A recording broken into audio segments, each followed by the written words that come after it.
afternoon, everyone. I'm Knox Henderson, Investor Relations for Great Bear Resources. With me today is the President and CEO of Great Bear, Chris Taylor. How you doing, Chris?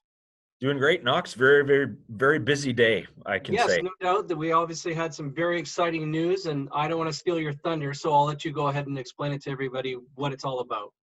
Okay, well, maybe we'll do a screen share again. Is that probably the best way to proceed? Yes, absolutely. And while you're doing that, I'll just remind everybody we have about 60 or 70,000 meters to go on this program this year.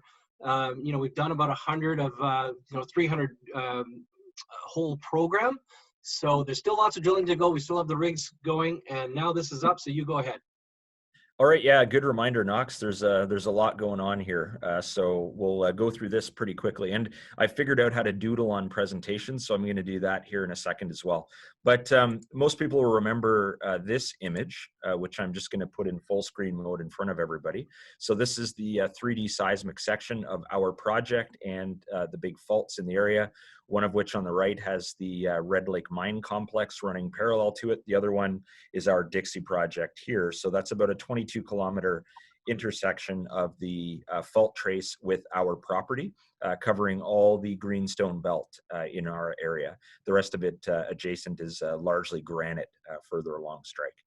So people will be familiar with this image because we've had it available for some time. So if you look at what's up on the screen in front of you now, you see, the seismic image in the top right, the map on the left, and the section, the older section on the right. What we're going to do is update that cross section with the new drill results that we have. And as you can see, this is the image that we came out with this morning. So you can see here from section A to A prime is A to A prime. So we're going to look at a section that goes across this line, and it goes from the LP fault zone over to the Dixie limb zone, and I think we've even tagged a bit of the hinge zone, extending that to depth and along strike as well. So let's go to the next slide. So this shows it in detail. So what we did in the hole that we announced today is we took one of the drill holes that's up here in the LP fault, and we basically extended that. Initially, it would have ended somewhere around 500 meters, and extended it another kilometer so that we would go across the Dixie limb zone at depth. And the important factor here is that we hit exactly the same geology on the run up to the intersection with gold mineralization. Like we hit this dike and we hit this dike. Previously, they'd only been drilled down to about, that's wrong. They'd only been drilled down to about this level. So we went down hundreds of meters below that, hit exactly the same geology. And then of course, moving along, we hit the gold zone at the Dixie limb within, I think it was about 1.5 meters of where Bob had it on his digital projection. So what that shows you is that, up here where we've got more than 100 drill holes into the Dixie limb, you could basically, like I describe it as being able to set your watch by this zone as it goes down to depth, because we hit it down here exactly where it should have been. And what really surprised us is not the fact that we hit it. What surprised us was the fact that it was wider and higher grade at the same time where it goes and intersects down at this level. So very impressive results here. Very good sign for the vertical continuity of the system.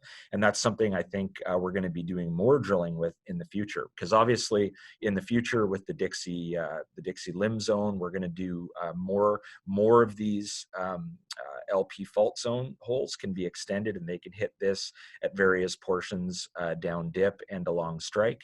And then of course, one of the things that you can do with a really deep hole, once you have it down to a certain point, is say wedge off it. And that way you can do different holes that intersect the zone at different points from the same drill hole. So that saves you from not having to basically drill the upper part again. You can skip that, just go back down an existing hole and then wedge off a point and drill a bunch of holes really efficiently from that. The other thing that you got to think about is the LP fault zone here. So if on the Dixie limb zone, we've hit it now down to about 800 meters, 700 to 800 meters depth, and potentially some extension off the hinge zone veins as well. So if the limb's been hit down to that depth, what is the prospectivity for the LP fault zone? Of course, we feel it's very strong, and we have upcoming drill holes that'll basically do this at other points during the year, and that'll take it down from about the, say, 500 meter level. We've drilled it so far down to something like closer to 1,000 meters. So obviously that's in the works for later in 2020 should be very exciting as well. So what really is driving a lot of interest here is the potential of the project now at this point, mainly because where we see deep-seated continuous zones of red lake style mineralization. So the mineralization that we're seeing here is a lot like the red, whoops, I got to spell properly, the Red Lake Gold Mine.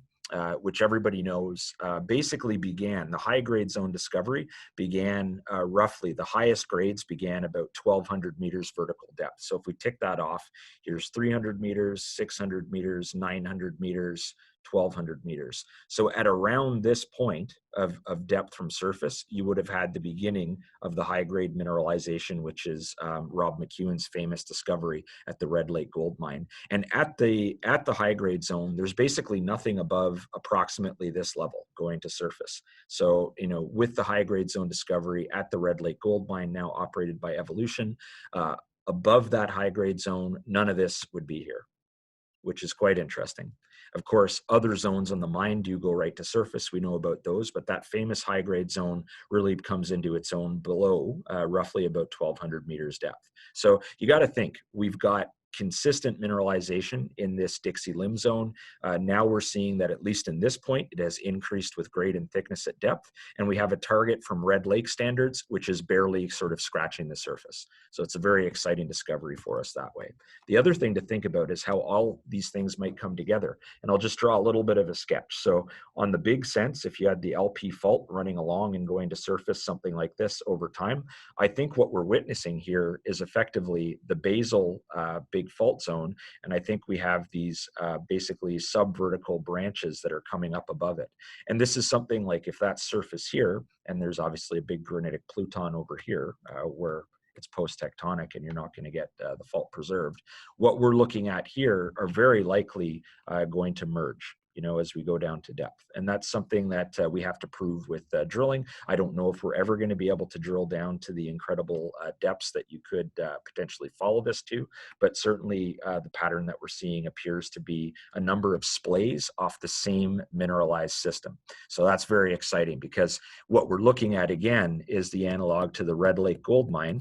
And right beside that, we have something geologically that's very analogous to something like the Hemlo deposit. The geology, the disseminated gold, the sheet-like geometries are all very similar to Hemlo.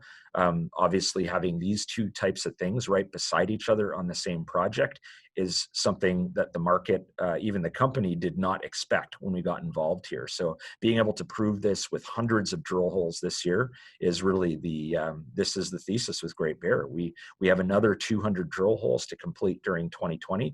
The view of what we're looking at on the screen in front of you should be a lot more resolved by the time we finish that drilling. And now you know that it will contain additional deep holes at the Dixie Limb zone, Hinge zone, and the LP fault zone over time. So those will be completed periodically as the year progresses.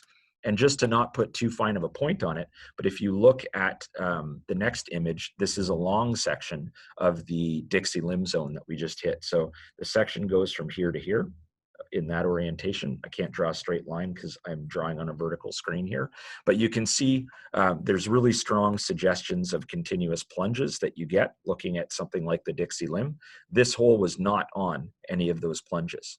And that's important because what we're seeing as we go to depth on the Dixie Limb on average is that, you know, if you look at the surface, there's areas, there's not a lot of drilling, but you can see there's a domain there with lower grade drill holes. Generally, the intercepts are in the 1 to 5 gram range. And you see that over up here again.